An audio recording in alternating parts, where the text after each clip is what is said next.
thank you for joining me here on my channel, Tell Me a True Crime Story. My name is Holly. I'm your host. I believe that there is something to be learned from every true crime story, and I believe that each victim, they deserve to have their story told in a respectful and in a way that honors them as a victim. So today our case comes to you out of rural Iowa. If you watched my previous video on another young woman who was killed while jogging, the case of Vanessa Marcotte, you will definitely see the parallels between that case and this one. Before we get started, I'm just going to ask of you that if you enjoy the way that I deliver this story, please subscribe to this channel and tell your friends and family about it and your coworkers. Thank you. Now, let me tell you a true crime story. First, let's just get a quick feel for where the story takes place. This case occurred in July of 2018 in Brooklyn, Iowa, population about 1,500. Brooklyn, Iowa is in Poweshiek County, and the town is located about halfway between Des Moines and Cedar Rapids. Poweshiek County is 582 square miles with 340,000 acres of that being farmland. That means that over 90% of the county's land is farmland. The majority of the crops grown in the county are corn and soybeans. When I was writing this case, I found myself smiling as I read about Mollie Tibbetts, all that she accomplished in her young life. What a fantastic young woman she was, how special she was to everyone that knew her, her hopes, plans, and dreams for the future. But then I remember how this story ends, and I just feel sick and mad and very, very sad. And I know when I tell you about Mollie that you are going to feel the same way. Mollie Cecilia Tibbetts was born in California to Rob and Laura Tibbetts on Friday, May 8th, 1998. Her siblings are older brother Jake and younger brother Scott. Mollie loved books and reading from a very young age. Her dad would read and act out Harry Potter books to her and her brothers each night before bed. Mollie lived in California until the second grade when she moved to Iowa with her mom and brothers after her parents split. In high school, Mollie ran track, was in choir and theater, and was very good in speech and at writing. She was on the speech team for 3 years, and she'd competed at the state level all 3 years. She also wrote poems and enjoyed reading literature, just like her dad. She graduated in 2017 from BGM High School in Brooklyn, Iowa. Mollie was confirmed in the Catholic Church in 2015 and often attended Mass with her grandma Judy at St. Patrick's Catholic Church in Brooklyn. She loved kids and had started babysitting at an early age. At the time of her abduction, she worked at a summer day camp at Unity Point Grinnell Regional Medical Center. It was her second summer working there, and she loved working with the children, according to her coworkers, family, and friends. Mollie was described as being a natural at it. Friends and family of Mollie say she was a social butterfly and that she was sweet, kind, compassionate, and nurturing. In the fall of 2018, Mollie was going to begin her sophomore year at the University of Iowa, where she studied psychology. She wanted to be a child psychologist so that she could help children dealing with mental health issues. Mollie had brown eyes, and at the time of her disappearance, she was 20 years old, had long brown hair. She was about 5'2" or 5'3", about 120 pounds, with a tan complexion and an athletic build. So Mollie had recently completed her freshman year at the University of Iowa, and she'd returned home to Brooklyn, Iowa for the summer. She had a boyfriend named Dalton Jack. He shared a home with his brother Blake and his brother's fiancée Allie. On July 18th, 2018, Mollie was staying at Dalton's house located on West Des Moines Street at the western edge of town. She was there dog sitting while Dalton, his brother, and his brother's fiancée were out of town. Her boyfriend Dalton was working out of town doing bridge construction in Dubuque, Iowa, which is a little over a 2-hour drive away from Brooklyn. Mollie had been dating Dalton Jack for about 3 years. They met in October of 2015 when she was a junior in high school and he was a senior. He called her baby girl and texted her each morning with, "Good morning, beautiful."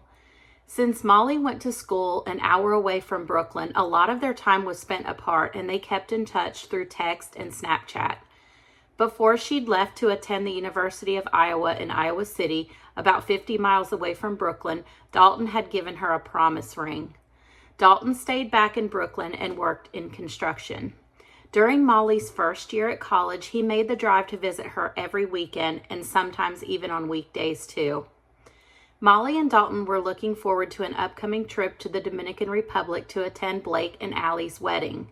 Now remember, Blake and Allie are the brother and soon-to-be sister-in-law of Dalton Jack, her boyfriend.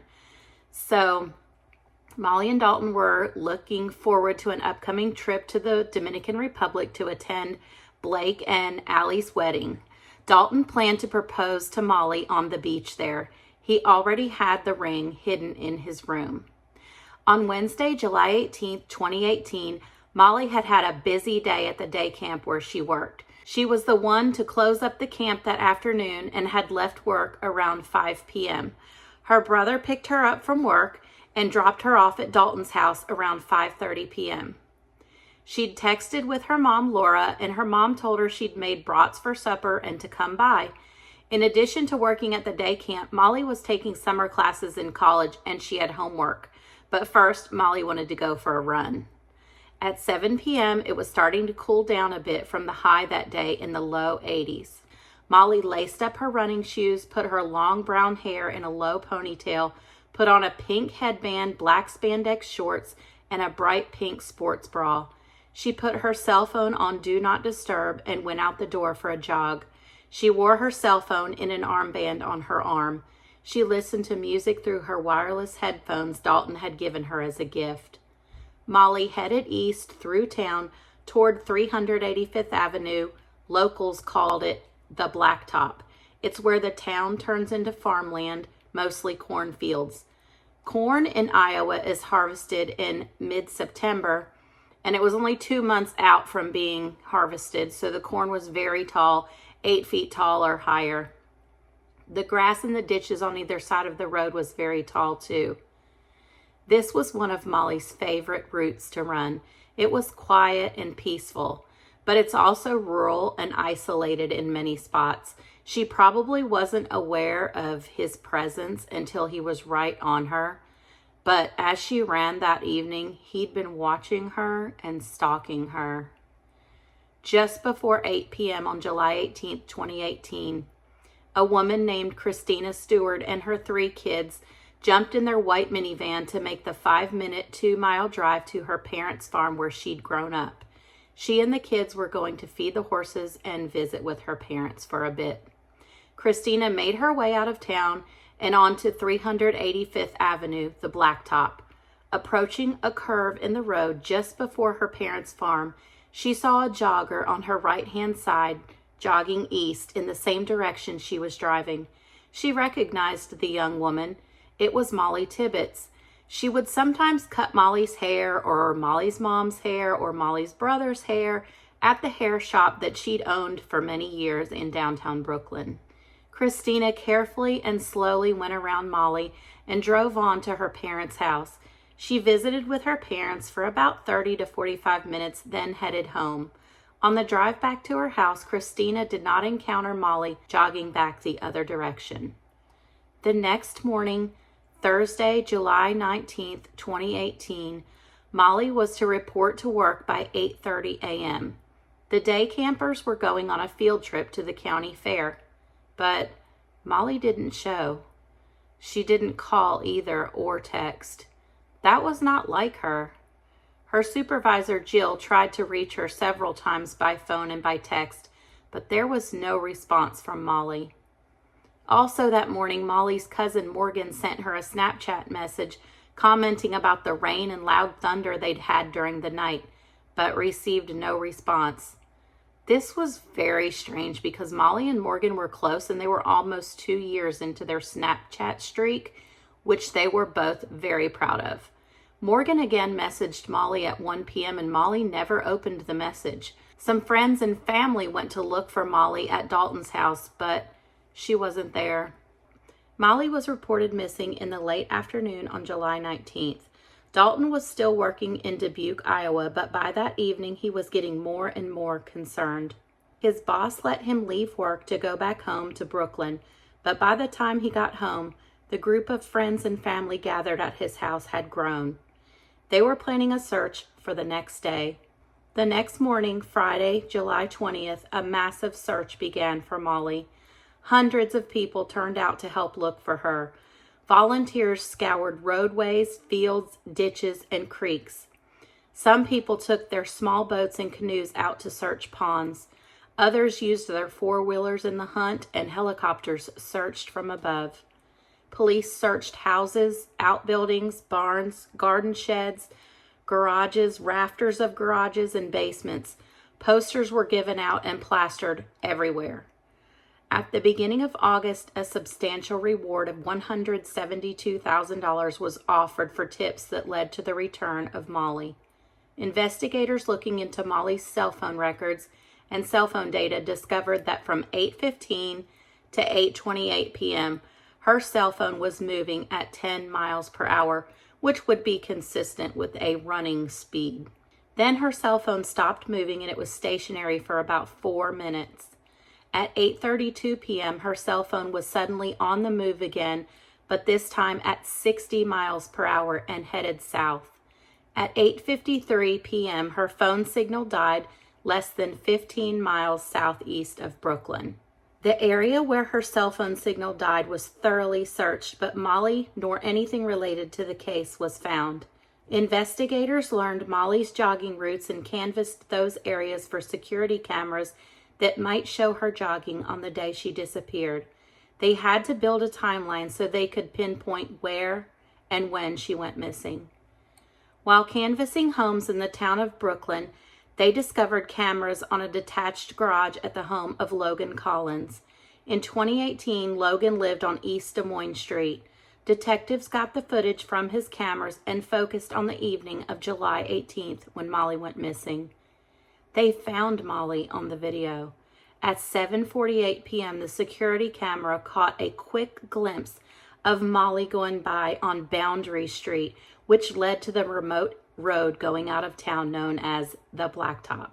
The detectives then studied the people and vehicles in the security camera footage in that vicinity around that same time. At 7:49 p.m., right after Mollie jogged by, a black Chevy Malibu was seen on camera. The Malibu was on camera driving up and down streets in the same area several different times. The car drove past her and circled back 3 times. The Malibu was unique because it had some distinct features: mag rims and aftermarket chrome mirror covers and chrome door handles.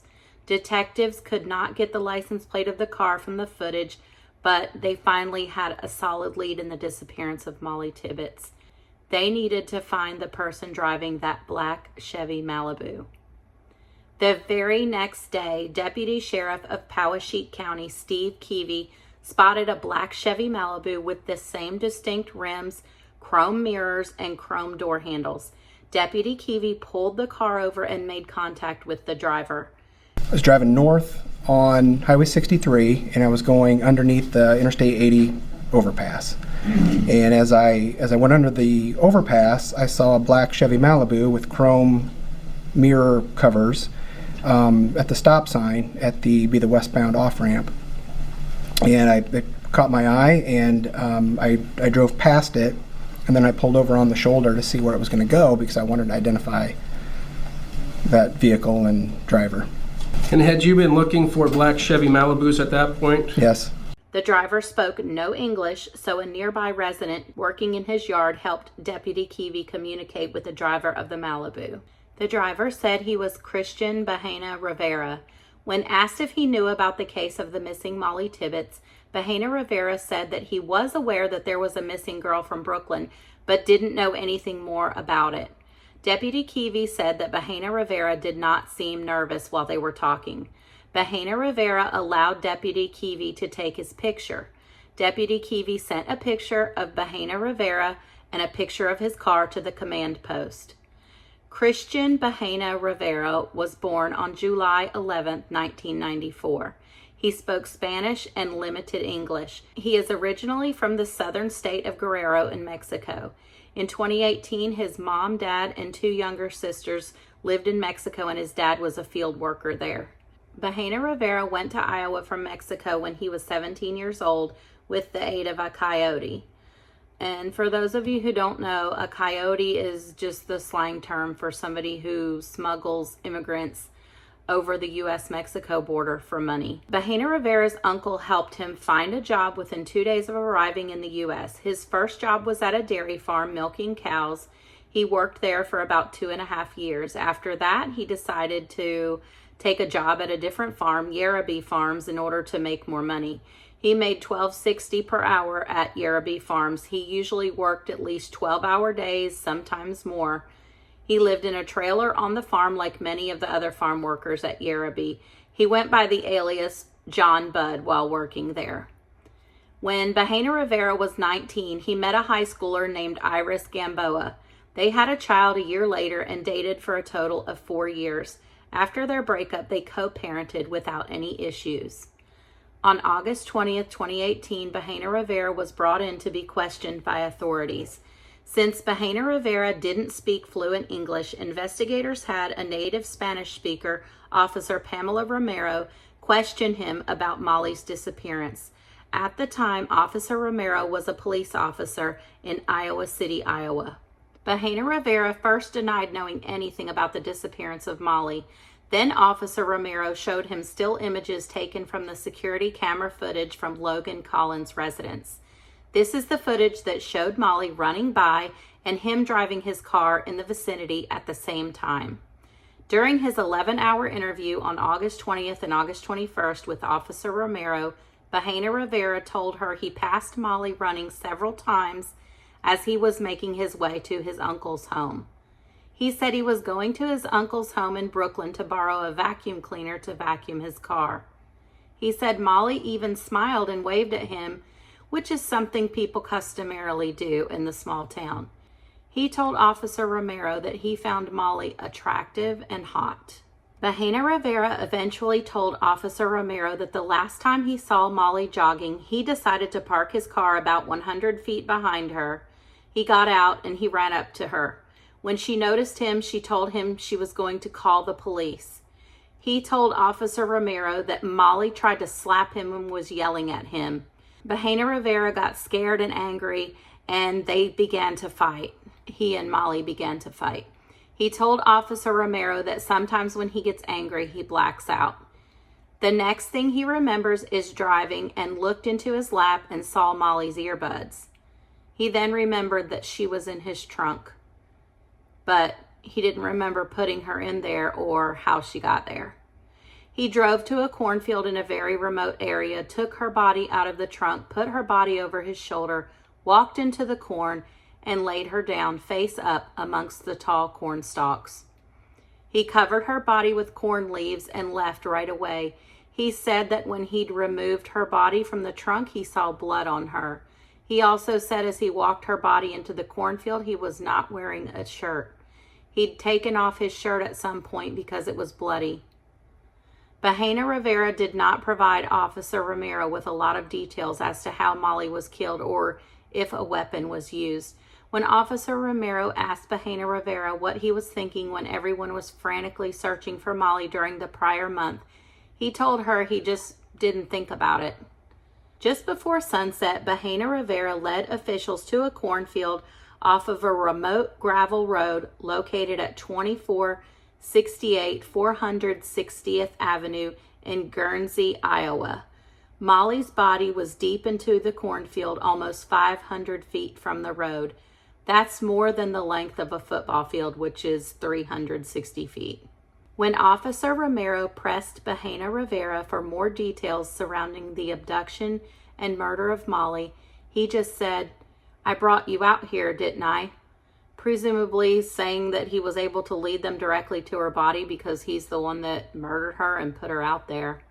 The location where Bahena Rivera left Mollie's body is about 12.2 miles away from the intersection of 385th Avenue and 200th Street, the remote area where investigators think Mollie was abducted from.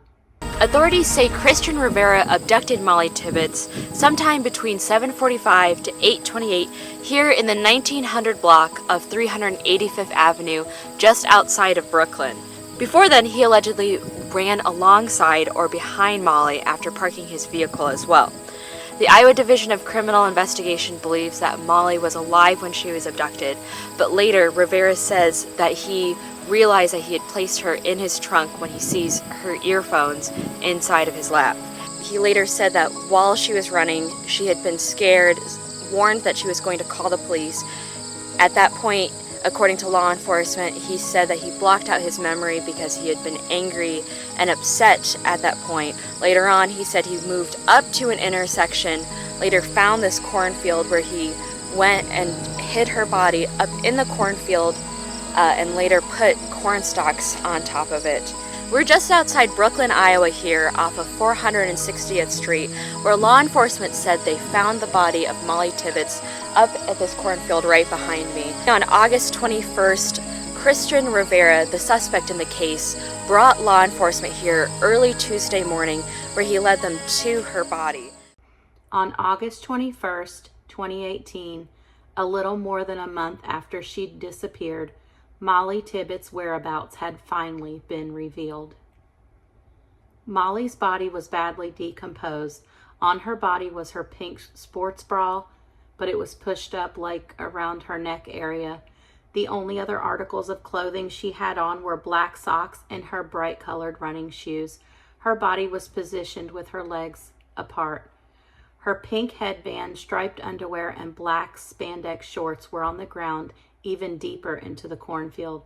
Her autopsy revealed she was stabbed to death. She was stabbed at least 7 times, including a stab to her left cheek and a stab on the right side of her head that had penetrated her skull. A crime scene technician processed Bahena Rivera's Chevy Malibu while he was being interviewed by Officer Romero. Blood was found in the trunk. It was later determined to be Mollie's blood. Christian Bahena Rivera was indicted for first-degree murder. He recanted his confession and pleaded not guilty. 6 hours of Bahena Rivera's interview with Officer Romero, including his confession, was thrown out by Judge Joel Yates. This is because when Officer Romero read Bahena Rivera his Miranda rights, she'd made a mistake and omitted a part in the Miranda warning. However, fortunately, Special Agent Trent Valeda of the Iowa Division of Criminal Investigation made sure Bahena Rivera was read his rights again after he'd led the investigators to Mollie's body. Bahena Rivera then made another confession of his guilt right there on the spot. This confession was allowed in court. The trial took place in May of 2021, almost 3 years after Mollie was killed. At his trial, he took the stand in his own defense. He'd changed his story and said that 2 armed men kidnapped him and made him participate in the killing of Mollie and the dumping of her body. The jury rejected his story, and after his 2-week trial, he was convicted of first-degree murder. However, Bahena Rivera's sentencing was delayed because his defense team came forward and said there was evidence that 2 other local men were involved in Mollie's kidnapping and death. They filed motions to compel new evidence, and they wanted a new trial for their defendant. A hearing was held, and the Honorable Judge Joel Yates ruled that Bahena Rivera was not entitled to a new trial based on the grounds that were argued during the hearing. On Monday, August 30th, 2021, Bahena Rivera was sentenced to life in prison without the possibility of parole for the murder of Mollie Tibbetts. He now resides as Iowa Department of Corrections inmate number 6259386 at the Iowa State Penitentiary in Fort Madison, Iowa. A memorial mass was held for Mollie in her high school gym on August 26, 2018.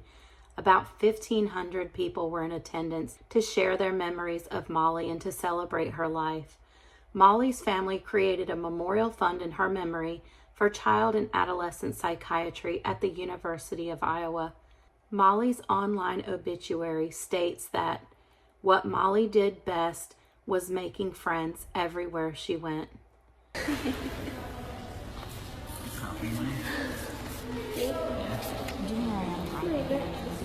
Is that dog?